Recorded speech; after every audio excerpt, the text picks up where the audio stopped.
नमस्कार। खास मुलाकात में आप सभी का बहुत बहुत स्वागत है। आइए आपको मिलवाती हूँ एक पिक्चर के कुछ प्रोड्यूसर से, कुछ एक्टर से, और फिल्म का नाम है साला खड़ूस। कौन कहता है कि हिंदुस्तानियों में दम नहीं है? स्पोर्ट्स में से पॉलिटिक्स हटा के देखो, गली गली में चैंपियंस मिलेंगे।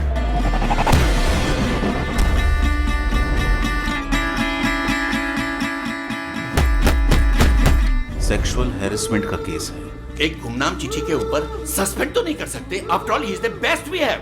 ट्रांसफर कर देते हैं चेन्नई, वहां से ढूंढ के ले आएंगे ये टैलेंट। कल से जिम आ जाना, मैं तुम्हें बॉक्सिंग सिखाऊंगा। रोज के 500 मिलेंगे। मैं झल्ली पटाखा हूँ पटाखा।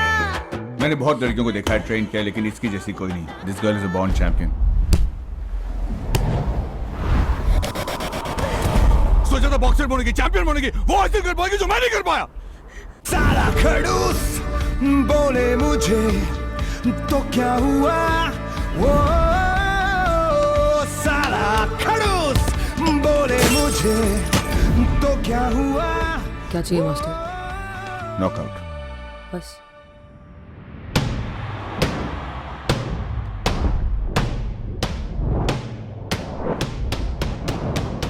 अबे भाड़ में या कोचर, भाड़ में गई ट्रेनिंग को, भाड़ में गया तेरा पैसा। अगर वो हारी तो तू ही हारा ना।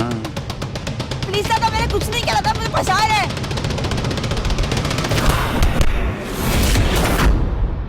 और हमारे साथ आज हैं राजू हिरानी जी और माधवन एंड रितिका सिंह। आप सभी का बहुत बहुत स्वागत, गुलाबी नगरी में भी और ईटीवी राजस्थान पर भी। सबसे पहले सर मुझे बताइए, टाइटल किसने रखा? आई नो, जब से मैं आया हूँ सारे लोग मुझसे ऐसे बोल रहे हैं कि ये कैसे आप टाइटल रख सकते हो, साला खड़ूस। तो मेरे हिसाब से बहुत ही क्यूट शब्द है। हमने 3 इडियट्स भी एक टाइटल रखा था, उस वक्त भी मुझसे कहा गया था कि आप ये टाइटल ऐसे कैसे रख सकती हो, 3 इडियट्स, इडियट कैसे टाइटल हो सकता है। तो मैं आपको इस टाइटल के बारे में बता दूं। जब आप फिल्म देखेंगे तो आपको समझ में आएगा कि इस टाइटल से हमारा तात्पर्य ये है कि जो आदमी आपका कोच होता है, जो आपका लाइफ में मेंटर होता है, वो आपको बहुत मोटिवेट करता है, वो आपको इंस्पायर करता है, मगर वो आपको इतना पुश भी करता है कि एज अ स्टूडेंट किसी पॉइंट पे आप इतने खफा हो जाते हैं और कहते हो कि यार ये साला खड़ूस मेरी जिंदगी से कब जाएगा। और मेरे ख्याल से हम सब ने कहीं ना कहीं ये कहा है, इसलिए बहुत ज्यादा कनेक्ट कर रहा है ये। और हर आदमी की लाइफ में एक होता है ऐसा साला खड़ूस, मगर उसके बिना आप जी भी नहीं सकते हो। वो आपका मोटिवेशन होता है, वो आपका इंस्पिरेशन होता है। सही बात है। तो बहुत क्यूट वे में एक्चुअली फिल्म में इसको बहुत स्वीट वे में रितिका माधवन को साला खड़ूस मैं पूछने अपना वाली बुलाती थी, है। आई थिंक आप दोनों में से खड़ूस तो आप ही होंगे माधवन साहब। आप फिल्म की बात कर रहे हैं, रियल लाइफ की बात कर रहे नहीं जी, मैं अभी तो फिलहाल तो फिल्म की ही बात कर रही हूँ। इस रोल में आपने एक कोच का रोल प्ले करा है, जो कि जैसे कि बहुत सारे कोचेस करते हैं कि अपनी ज़िंदगी अपने स्टूडेंट के थ्रू जीने का प्रयास करते हैं, और वो स्ट्रगल्स और एक बच्ची को आप कैसे एक प्रोफेशनल बॉक्सिंग में लेके आते हैं। मैं सही कह रही हूँ? जी बिल्कुल। How was it? मतलब डिड यू थिंक कि भाई मेरे को भी थोड़ी बहुत कुछ बॉक्सिंग सीखनी चाहिए, या खड़ूस हूँ तो बिल्कुल खड़ूस टाइप ही रहूँगा? काश इतना आसान होता मेरे लिए। इस फिल्म के लिए मुझे एक बॉक्सर ही नहीं बल्कि एक रिटायर्ड बॉक्सर का किरदार निभाना था। और आजकल के ज़माने में जो हमारे यंग जनरेशन के जितने भी नौयुवक हैं, वो हमसे इतने समझदार हैं, इतने इन्फॉर्म्ड हैं, इतने चालू हैं, इतने चालाक हैं कि उनको किसी चीज़ सिर्फ दिखाकर कह देने से वो यकीन नहीं मानते। Very true. जब वो थिएटर में आते हैं तो वो उम्मीद करते हैं कि जितने पैसे उन्होंने दिए हैं उस लेवल तक का आप उनका मनोरंजन नहीं तो कम से कम इन्वॉल्वमेंट तो रखो। और अगर मैं उनसे कह देता हूँ एक मिडिल एज मैन की तरह कि भाई मेरे बाल सफ़ेद हो गए, मेरे पेट हैं, भाई मैं बॉक्सिंग कोच हूँ, तो वो दूर दूर से नहीं आएंगे देखने के लिए। तो इस चीज़ को मद्देनज़र रखते हुए, चाहे मेरा ये लुक हो, चाहे मेरे 1.5 साल से बॉक्सिंग सीखना हो, या फिर उसे भूल कर पैडिंग सीखना हो, ताकि इस जो ये एक्चुअली वर्ल्ड लेवल बॉक्सर हैं, इसके सामने मैं बिल्कुल लल्लू ना लगूं। इसकी वजह से भी जितनी भी मैंने ट्रेनिंग की है, मुझे लगता है कि उसकी वजह से एक फिल्म में हकीकत, एक रियलिटी आ जाती है जो मुझे लगता है कि लोगों को हिला देगी। Raju ji, you have turned producer for the first time with this movie and you both are co producers. Joint decision था कि ये हम लोग, इसका जो किरदार है जो रितिका निभा रही हैं, ये हम लोग एक्चुअल बॉक्सर ही लेंगे? तब ये नहीं सोचा कि let's take some actress and you know like a real life film and just put her through the paces? ये देखिए, ये जो कहानी है वो सुधा ने लिखी है, जो इस फिल्म की डायरेक्टर है। अनफॉर्चुनेटली आज हमारे साथ नहीं हो अभी तक, वो चेन्नई में फिल्म कंप्लीट कर रही है जी। सो उन्होंने और मैडी ने सबसे पहले डिसाइड किया कि इस फिल्म में जो एक्ट्रेस का रोल करे वो बॉक्सर होनी चाहिए, क्योंकि उसमें काफ़ी फाइट्स हैं and they wanted the fight to look very real. तो जब इन्होंने मुझे बताया इस बारे में कि हम बॉक्सर को कास्ट करना चाहते हैं, तो मेरा पहला रिएक्शन था कि ये दोनों पागल हो गए कि how can you cast a boxer. मैंने कहा बॉक्सर को कास्ट करोगे तो मैचेस अच्छे लगेंगे आपके, मगर उस बॉक्सर को एक्टिंग भी तो करनी है। तो इन्होंने कहा फिर हम एक्ट्रेस को कास्ट करेंगे तो एक्टिंग अच्छी होगी, बॉक्सिंग मैचेस अनरियल लगेंगे, फेक लगेंगे। वो पूरी फिल्म रियल लगना चाहते थे कि हम पूरी फिल्म एकदम, अगर वो स्लम्स में शुरू हो रही तो वैसी लगे, बॉक्सिंग रिंग्स वैसे लगे, मैचेस वैसे लगे। तो उन्होंने कहा हमें कोशिश तो करने दो, हमें ट्राई तो करने दो। तो वो लोग निकले सर्च पे, उन्होंने काफ़ी लोगों को ऑडिशन किया, मिलते रहे बॉक्सर्स से। फिर finally Maddy one day spotted Ritika. I think he saw some hoarding or some pictures. I think now I'll take it forward with Ritika, right?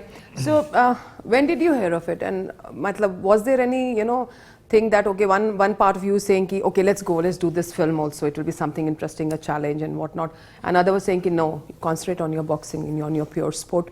किस तरह से, मतलब कभी मन में कुछ विरोधाभास आया, कैसे सुना, क्या चला मन में? जब मैंने पहली बार ये सुना, जब मुझे मैडी सर का फर्स्ट टाइम कॉल आया कि हम लोग बॉक्सिंग के ऊपर एक फिल्म बना रहे हैं, हमको तुमसे मिलना है, तो मैंने पहले सोचा कि ठीक है 2-3 फाइट्स मैं शायद से रिंग में करूंगी या बैकग्राउंड में कुछ बॉक्सिंग के लिए जरूरत होगी।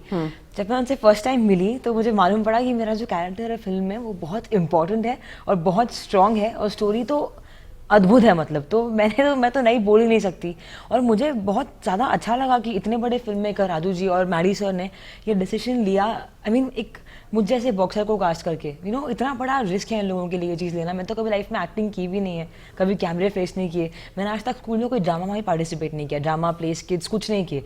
एंड इतना बड़ा चांस इन लोगों ने लिया मेरे साथ। और आई थिंक मेरी वजह से जो बॉक्सिंग एक स्पोर्ट है उसमें जो लड़कियां हैं उनको बहुत अटेंशन मिलेगा, बिकॉज मैं एक फाइटर हूँ और मैं आज बड़े स्क्रीन पर दिखूंगी। तो मेरे लिए तो ये बहुत अच्छी फीलिंग थी। I couldn't have said no because I felt extremely proud of this opportunity. क्योंकि जिस तरह से हम लोग फिल्म की कहानी देख रहे हैं, ये बहुत ज़रूरी मुद्दे जो आजकल के हर जो स्पोर्ट्स देखता है, जो स्पोर्ट्स में इन्वॉल्व है, उनके सामने ये प्रश्न खड़े हैं और उन्हीं को आप लोग इस चीज़ को ले रहे हैं। लेकिन पहला मेरा आपसे प्रश्न निजी रहेगा रितिका, और वो ये रहेगा कि पर्सनली कितना मुश्किल था एक्टिंग सीखना, क्योंकि आपने तो ऑन द फ्लो सीखी ना। एक्चुअली मैंने कभी एक्टिंग सीखी नहीं। मुझे सर ने भी बोला, मुझे सर ने भी, दोनों सर्स ने बोला कि एक्टिंग मत सीखो। उन्होंने मुझे सिर्फ ये बोला कि थोड़ा अपने आप से कंफर्टेबल हो रहा था कि कैमरे के सामने आपको वो झिझक नहीं महसूस होनी चाहिए कि मैं ऐसे कैसे बात करूँ या मैं ऐसे कैसे बिहेव करूँ। क्योंकि बहुत सारे सीन्स ऐसे हैं जहाँ पे मैं मैडी सर को एकदम पीट रही हूँ, मुक्के वुक्कों से बॉल मार रही हूँ उनके फेस पे, और मुझे एकदम सब कुछ भुला के उनको अपना शॉट में जो मुझे करना है मुझे वो करना है।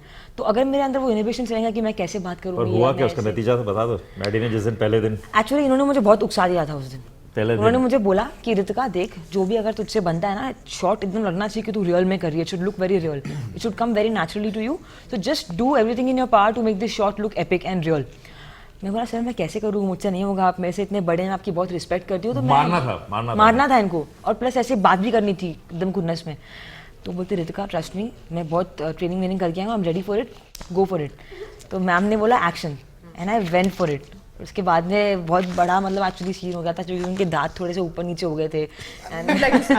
like to see that दांत ऊपर नीचे उसके बाद हमने उसको ठीक कराया। अच्छा, हाँ जी, ये सामने वेरी एम्बैरेसिंग। तो क्या एक सीन में दिखता है फिल्म में, आप नोटिस करेंगे कि जहाँ पे ये मुझसे कहती है कि मास्टर जी आपको क्या चाहिए, मैं कहता हूँ नॉकआउट। उस दिन आप देखोगे कि मेरा एक टीथ नॉकआउट हो चुका है बेसिकली।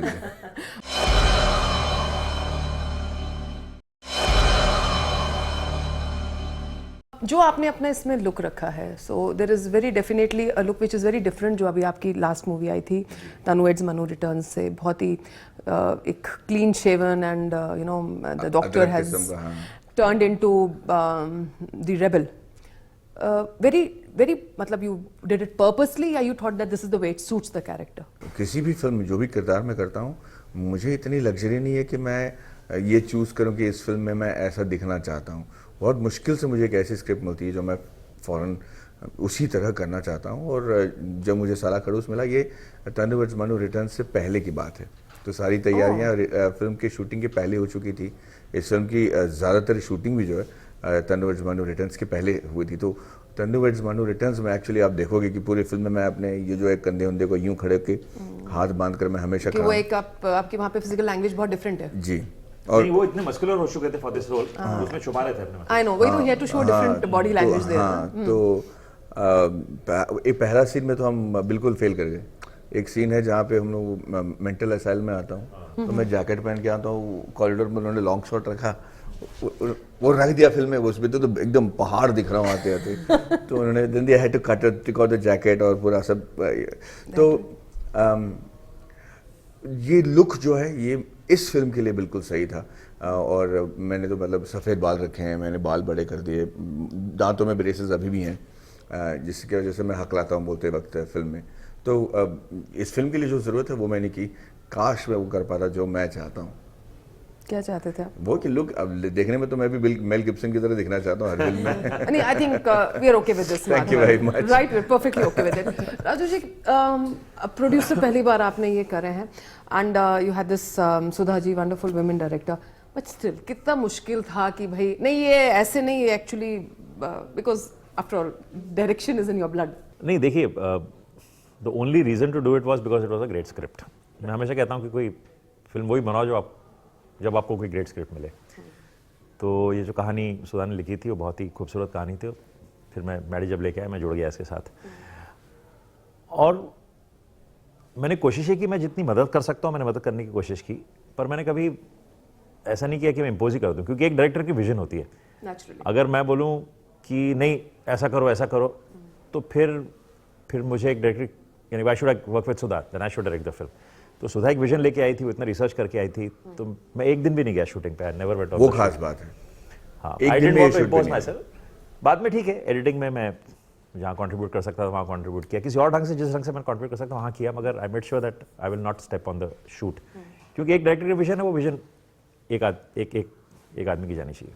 एक बड़ा क्लियर आइडिया इसमें निकल कर आता है फिल्म को। मैं तो अभी सिर्फ एक ट्रेलर देखा है, रिलीज अभी होएगी जनवरी एंड में, एंड जो थोड़ा बहुत पढ़ा है कि भाई स्पोर्ट्स को आपको सिर्फ sports people should handle sports, politicians वगैरह किसी को हैंडल नहीं करना चाहिए। और उसके साथ साथ आपने मुद्दे उठाए हैं sexual harassment and corruption in sports के।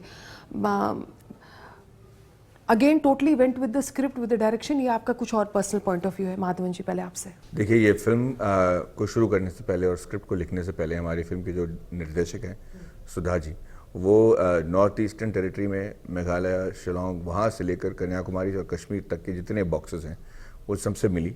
उन्होंने सबका डॉक्यूमेंट और वीडियो लेके रखा है कि ये इंडिया में किस टाइप के लोग बॉक्सिंग के लिए जाते हैं, क्यों जाते हैं, ऐसे कितने फैमिली हैं, ऐसे कैसे फैमिली हैं जो अपनी बेटी को बॉक्सिंग में जाने के लिए मजबूर कर रहे हैं और किस वजह से, और ये लड़कियां बॉक्सिंग के द्वारा क्या हासिल करना चाहती हैं। तो जो कुछ भी हमारे को ये डॉक्यूमेंटेड प्रूफ मिला है, इसको लेकर इस पे बेस की गई एक बहुत ही फिक्टिशियस कहानी है, जो बहुत ही कमर्शियल फिल्म है, बहुत ही मसाले वाली फिल्म है। रितिका, कितनी क्लोज है ये फिक्टिशियस कमर्शियल क्राइम जो फिल्म है वो सच्चाई से? कितना हाथ पकड़ के चलती है सच्चाई और कहानी इसमें?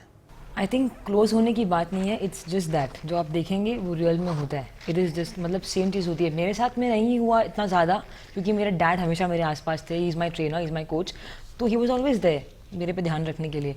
बट आई टेल यू, उसके बाद भी लोग बात करते थे गंदे तरह से, लोग बात करते हैं, इट हैपन्स एवरीवेयर, बट कहीं कहीं पे ऐसा होता है कि वो बातों को बहुत उठाया जाता है, कहीं कहीं पे दबाया जाता है, तो सब जगह पे होता है। आप जो फिल्म में देखेंगे it's 100% real, I am telling you. आपका फेवरेट सीन क्या है इस फिल्म में? मेरा फेवरेट सीन आपने ट्रेलर में देखा होगा, जब मैं मास्टर को बोलती हूँ आई लव यू मास्टर, वो मेरा फेवरेट सीन है, क्योंकि जो आपने ट्रेलर में देखा है वो लड़ाई कर रही है लड़कों से, मार रही है, पीट रही है, बाइक तोड़ रही है, इसको मार रही है, उसको मार रही है। वो एक सीन में when she says I love you master, suddenly वो एक 3 वर्ड्स में she becomes very soft when she says I love you master. And in a sari too. In a sari, and then she becomes beautiful this silk sari. Yeah, thank you. And she becomes this very sweet innocent girl, और एकदम प्यार से बोलती है I love you master. जैसे उसको master बोलता है मैं तेरे बाप की उम्र का हूँ, then she comes back कि you know फिर अपने इसमें आ जाती है कि ऐसे कैसे आप बोल सकते हो मैं आपके बाप की उम्र का हूँ वगैरह वगैरह। तो आई थिंक वो मेरा फेवरेट सीन है। कितने और लोग हाँ, कितने और लोग? मेरे बाप की उम्र के सबको आई लव यू नहीं बोलती फिरती हूँ। यही प्रश्न आपसे Madhavan ji, your favourite scene in the movie? जब मैं कहता हूँ बड़े हिम्मत के साथ एज एन एक्टर कि मैं तेरे बाप की उम्र का हूँ। इट्स नॉट ट्रू, बिकॉज इनके जो फादर है माधवन से 2 साल छोटे हैं। There you are.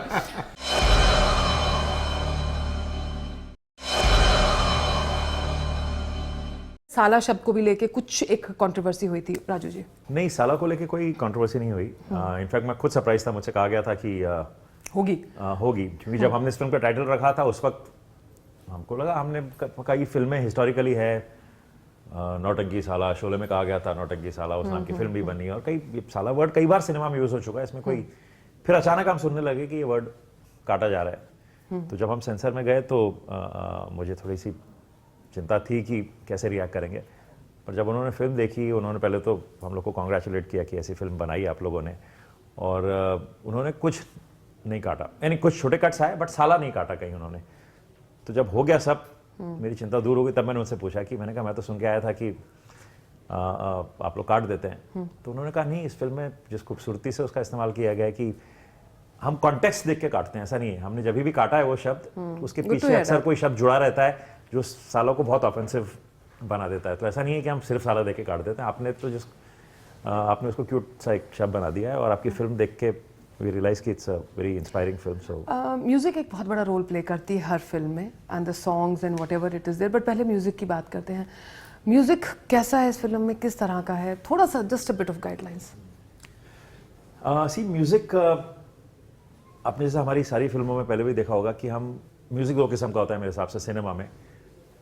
एक जो होता है जो गाने होते हैं कि दो लोग बैठ के बात कर रहे हैं ना, अचानक you cut to a song जिसका रियल कनेक्शन कोई स्टोरी से नहीं होता है। डूबी which shows imagination but does not put it in the real life. That is one way of picturizing. And one is कि आपकी स्टोरी के साथ चलता है, वो एक्चुअली स्टोरी को आगे बढ़ाता है। तो इसमें जो सारे गाने हैं वो स्टोरी को डिफाइन करते हुए आगे बढ़ा रहे हैं, क्योंकि फिल्म बहुत रियल है। जो आप देखेंगे तो ऐसा नहीं कि कोई लिपसिंग में गाने गा रहा है, वो नहीं है, बैकग्राउंड में चल रहे हैं। जैसे मैडी का पहला गाना है, उनका कैरेक्टर को वो डिफाइन करता है कि वो किस किस्म के इंसान है। जो पहला टाइटल सॉन्ग है कि मैं जरा सा सिर फिरा, मैं जरा सा सिर फिरा राहों पे निडर चला, रग रग में खौला सा गुस्सा है मेरा, मुट्ठी में भींचा हुआ मुक्का है मेरा, साला खड़ूस बोले तो क्या हुआ।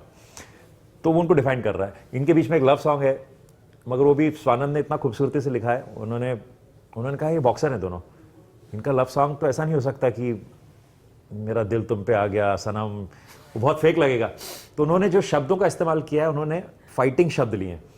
तो आप गाने के वर्ड्स हैं कि दिल ये लड़ाकू किसी से लड़ गया, किसी से भिड़ गया आज। तो उन्होंने रोमांटिक सॉन्ग बनाया मगर विथ वेरी कॉम्बैट वर्ड्स को लेके। तो मज़ा आया गाने बनाने में। और संतोष नारायणन है चेन्नई में, बहुत जाने माने म्यूजिक डायरेक्टर है। उन्होंने मिलके स्वानंद के साथ इसके गाने बनाए। And how was it song way you dance?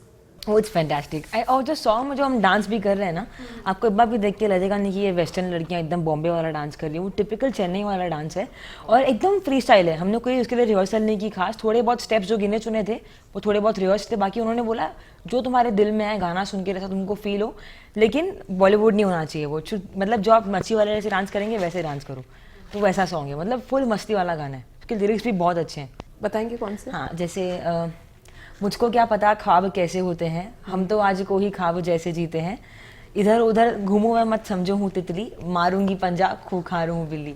Okay, I can see the Dil Lade and Khunkar and Sala Khadus going on. That is the way it should be, you know. The songs should complement the movie. I entirely agree with you. Think so. We Yeah, really thought about it. totally. Are you getting any feedback? Ki, okay, is this somewhere similar to Chak De? After Chak De, which came 9 years ago, there were 4 boxing films that came in Hollywood, including Creed, $1 Million Baby, Southpaw. But nobody ever said, did they copy from Chak De? Right. So my question is, if they do it in Hollywood after, is it original? And just because I decided to do a film in boxing, which is a different sport altogether, does that mind become associated with that? I think it's also been handled a lot differently from what I have seen of the trailer. It's been handled a lot differently, and the corruption in sports is far more highlighted. It's a sports film. It's a sports It's a film. different film. So, if you say, is there a similarity with Mary Kom? Yes. I mean, there is a girl. There's a boxing glove. The color of the boxing glove is red, and that is a similarity. And there's a similarity with life. Yes. आप देखिए साल में 50 romantic फिल्में बनती है, boy girl stories बनती है, 100 साल से बन रहा है cinema, but stories are different. But ma'am, I show you, I promise you, कि ये फिल्म देखने के बाद ना आपको एहसास होगा कि इंडिया का सबसे बेस्ट स्पोर्ट फिल्म है और ये औरतों को देखना चाहिए। हाँ। Are you getting asked these questions, Ritika, that you know film करने की क्या ज़रूरत थी, बॉक्सिंग से ध्यान हट जाएगा, आपका करियर ये है, ये प्रश्न अक्सर पूछे जाते हैं। क्रिकेटर से कम पूछेंगे कि आप एड्स क्यों कर रहे हैं, आपका ध्यान हट जाएगा, पर एक तो खास करके जो कोई दूसरा स्पोर्ट हो और खास करके महिला हो, we like asking questions from women. Actually मुझे ऐसा लगता है कि अगर मेरी वजह से कोई स्पोर्ट को अगर अटेंशन मिल रहा है तो मैं वो क्यों ना करूं। प्लस ये जो मैं चीज़ कर रही हूँ फिल्म में, मैं बचपन की 3 साल की उम्र से करती आ रही हूँ, तो अगर जो मैं करती हूँ रियल लाइफ में अगर मुझे वो पर्दे पे करने मिल रहा है तो मैं क्यों नहीं बोलूँगी। प्लस आई थिंक इस फिल्म का मैसेज ये है कि आई जस्ट वांट, जो सर ने बोला कि सब औरतों को ये फिल्म देखनी चाहिए, इट्स बिकॉज मैं चाहती हूँ कि जितनी भी लड़कियाँ हैं, जितनी भी औरतें हैं इस देश में या कहीं पे भी, I think they should take up some martial arts lesson, उनको थोड़ा सा करना चाहिए। मैं ये नहीं बोल रही कि आप बॉक्सिंग में एकदम गोल्ड मेडलिस्ट बन जाओ, कराटे में एकदम ब्लैक बेल्ट बन जाओ, आपको सिर्फ इतना पता होना चाहिए for main and for women कि आपका जो स्ट्रॉन्ग पॉइंट्स है आप उसको आपके ओपोनेंट या आपके सामने वाले की वीक पॉइंट्स पे कैसे और कहाँ यूज़ कर सकते हैं। इतनी चीज़ आई थिंक ये तो मतलब बेसिक नॉलेज सबको होनी चाहिए। तो आपको फिल्म ये सीख भी दे सकती है कि मैं चाहती हूँ कि लड़कियाँ ये सब देखें और इंस्पायर हों। The black belt, the self defence, इसका कहीं कुछ है फिल्म में, कुछ दिखाई देता है? Is it part somewhere of the film? Actually थोड़ा बहुत है। You will realise when you, आपने ट्रेलर में एक सीन देखा है जहाँ मैं लड़कों से लड़ रही हूँ, उसमें आपने देखा है मैं कैसे अपनी बॉडी को मूव कर रही हूँ। मैं ऐसे हाथ नहीं चला रही हूँ, मैं चला रही हूँ मेरे एल्बोज, मेरे शोल्डर्स, क्योंकि ये मेरी स्ट्रॉन्ग चीज़ें हैं। मैं अगर हाथों से इसको हटाऊंगी तो कोई हटेगा भी नहीं, बिकॉज मेरे सामने 4 लड़के हैं, मैं ऐसे उनको हटा नहीं पाऊंगी। मुझे मेरी बॉडी यूज़ करनी है, मेरा जो पूरा हिप है वो यहाँ से वहाँ मूव हो रहा है। So that is what works, presence of mind. अगर आपको कोई ऐसे पकड़ ले, जकड़ ले, और अगर आप ऐसे हाथों से कुछ कर रहे हो, आप आवाज़ नहीं निकाल रहे, I think the most important thing in that scene is that मैं बहुत आवाज़ कर रही हूँ, मैं चिल्ला रही हूँ। अगर आप आवाज़ करोगे, अगर आप चिल्लाओगे, सामने वाला वहीं पर डर जाएगा। अगर आप सहम जाओगे, आप कुछ नहीं बोलोगे कि छोड़ो मुझे, छोड़ो, तो वो आपको और ओवरपावर करने की कोशिश Wow, करेगा। this is good learning from you also. You should take some tips, यार. You should. That's your tip to the women today. Fantastic. So, आप तीनों का बहुत बहुत शुक्रिया हमें समय देने के लिए, आपका बहुत बहुत धन्यवाद। Thank you so much. Thank you so much. तो ये था खास मुलाकात फिल्म साला खड़ूस के को प्रोड्यूसर्स और एक्टर्स के साथ। हम जल्दी आपके बीच दोबारा होंगे, तब तक जय हिंद।